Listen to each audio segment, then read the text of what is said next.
let's talk about nicotine, a drug that is underestimated but definitely not uncommon.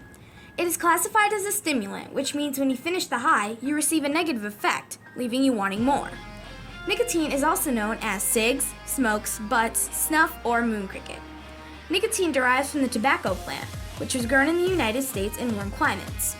The drug is made from tobacco leaves.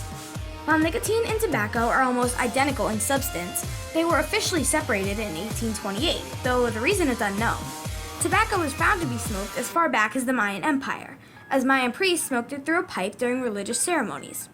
It is proven that the effects of a drug can be most quickly received through smoking, as there is a straight passage to the lungs and back. The high can be reached within only 6 seconds, depending on the amount of the drug being inhaled. Nicotine can now be smoked through cigars and cigarettes, and as of 2008, nicotine is now available as a patch, which can be attached directly to the skin using adhesive, and the drug is slowly administered in small amounts straight into the bloodstream.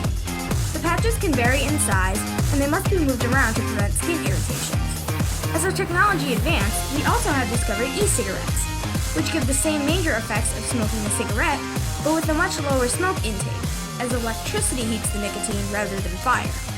Another way to access the drug is through nicotine gum, which is chewing gum that contains small amounts of the drug.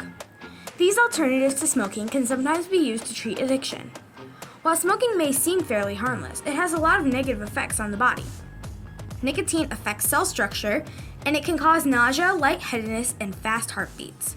With some long-term effects are addiction, stress, depression, and anxiety. Withdrawal effects from nicotine can be signs of addiction. So here are some common symptoms: cravings, weight gain, anxiety, irritability, depression, anger, and frustration. 1 in 13 underage youth have tried nicotine before, and 1 in 5 people who have died before they were 18 died from a first or second-hand smoke incident.